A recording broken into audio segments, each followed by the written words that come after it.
Hello, welcome back to the reading of the poem of the Man God, written by Maria Valtorta, Volume 1.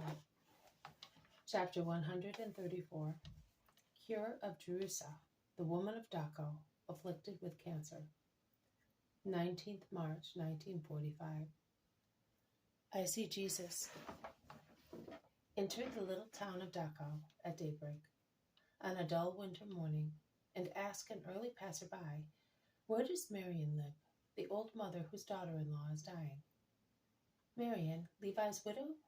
The mother-in-law of Jerusa, Josiah's wife?" "Yes." "Look, man, at the end of this street there is a square. On one side there is a fountain, and 3 streets branch off from there. Take the street with a palm tree in its center, and go along it for about 100 steps. You will find a ditch. Follow it as far as the wooden bridge. Cross it, and you will see a small archway. Go through it, and you will find that it opens onto a square. You are there.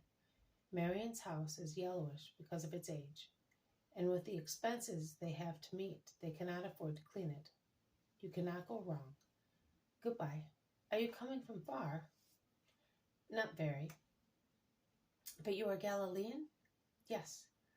"And these? Have you come for the feast?" "They are friends. Goodbye, ma'am. Peace be with you." Jesus leaves the chatterbox, who is no longer in a hurry, and he goes his way, followed by the apostles. They reach the little square, a small area of very muddy soil, in the center of which there is a tall young oak, which has grown without any hindrances and is probably very useful in summer. For the time being, it only causes melancholy, because hanging over the poor houses, thick and dark as it is, it obstructs light and sunshine. Marian's house is the poorest. It is large and low, but thoroughly neglected. The front door is full of patches which cover up the splintered parts of the very old wood. A small window has no covering, and it shows a black hole like an empty eye socket. Jesus knocks at the door. It is opened by a little girl about 10 years old, pale-looking, with untidy hair and red eyes. "Are you Marian's granddaughter? Tell the old mother that Jesus is here." The little girl shouts and runs away, calling at the top of her voice. The old woman rushes forth, followed by 6 children, along with the previous girl. The tallest seems to be her twin brother. The last ones, 2 little bare-footed, haggard-faced children, are hanging on to the old woman's dress, and they can barely walk. "Oh, you have come. Children, venerate the Messiah. You are welcome to my poor house. My daughter is dying. Don't cry, children. Don't let her hear you. Poor creatures. The girls are exhausted through watching at her bedside, because I do everything, but I am no longer fit to watch at night, because I am overcome by sleep and I fall onto the floor. I have not slept in my bed for months. I now sleep on a chair so that I am near her and the girls. But they are very young, and they suffer from exhaustion. The boys gather wood to keep the fire burning, and they sell some to buy bread. They are worn out, poor grandsons, but it is not work that kills us, but it's seeing her die. Don't cry. We have Jesus now. Yes, do not cry. Your mother will recover. Your father will come back. You will not have so many expenses, and you will not be so hungry. Are these 2 the last ones?" "Yes, Lord." Although a weak creature, she had twins 3 times, and her breast became diseased. "Some have got too many, and some none," grumbles Peter through his beard, and he takes a little one in his arms and gives him an apple to keep him quiet.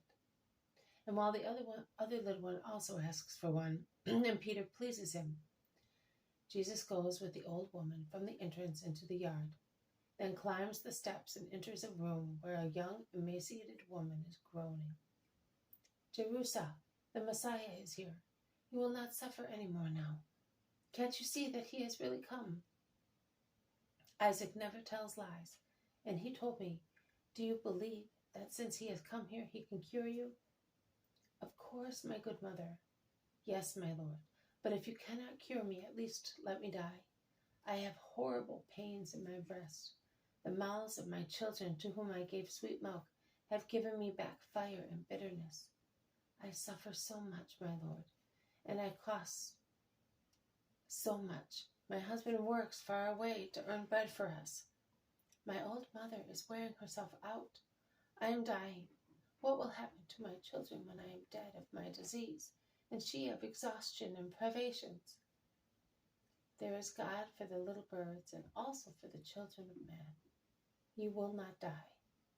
Does it hurt you so much here? Jesus makes the gesture of laying his hand on her breast covered by bandages. Don't touch me. Don't increase my pain, shouts the sick woman. But Jesus gently lays his thin hand on the inflamed mamma. You really have a fire in it, poor Jerusa. Motherly love has become fire in your breast. But you do not bear grudge to your husband and to the children, do you? Oh, why should I? He is good and has always loved me. We loved each other with wise love, and our love bloomed in children. And they, I am grieved at leaving them, but, Lord, but my fire is relaxing. Mother, it is as if an angel were blowing air from heaven on my torture. Oh, how peaceful. Don't take your hand away, my Lord. On the contrary, press it harder. Oh, how strong. What a joy. My children here. I want them here. Dinah, Ozias, Anna, Sheba, Malachi, David, Judas, here. Your mommy is not dying anymore. Oh, the young woman turns over on the pillows, weeping with joy, while the children rush in, and the old woman on her knees, not finding anything else in her joy, intones the song of Azariah in the furnace and sings it all in the trembling voice of a deeply moved old woman. Ah, my Lord, what can I do for you? I have nothing to honor you, she says at last. Jesus raises her up and says, just allow me to stay here, for I am tired, and do not tell anybody. The world does not love me. I must go away for some time. I ask you to be faithful to God and to be silent. You, the young mother, the children. Oh, don't be afraid. No one calls on poor people. You can stay here without being afraid of being seen. The Pharisees, But what about eating? I have only a little bread. Jesus calls the Iscariot and says to him, take some money and go and buy what is necessary. We will eat and rest with these good people until evening. Go and be quiet. He then addresses the cured woman. Take your bandages off, get up and help your mother and rejoice. God granted you the grace out of mercy on your virtues as a wife. We will break our bread together because the Most High Lord is in your house today, and we must celebrate with great joy. And Jesus goes out and joins Judas, who is about to leave. Buy plenty, that they may have enough for a few days while we are at Lazarus's. We shall lack nothing. Yes, Master, and if you will allow me, I have some money of my own. I made a vow to offer it for your salvation from your enemies. I will buy bread with it. It is better to give it to these brothers in God than to the greedy people in the temple. Will you allow me? Gold has always been a serpent to me. I do not want to suffer from its charms any more, because I feel so well now that I am good. I feel free, and I am happy. Do as you wish, Judas, and may the Lord give you peace. Jesus goes to meet his disciples, while Judas goes out, and it all ends. This has been a reading from the poem of the Man God, written by Maria Valtorta, Volume 1. Chapter 134, Cure of Jerusa, the woman of Doco, afflicted with cancer. Thank you for listening. God willing, I will see you tomorrow. May God bless you, and may peace be with you.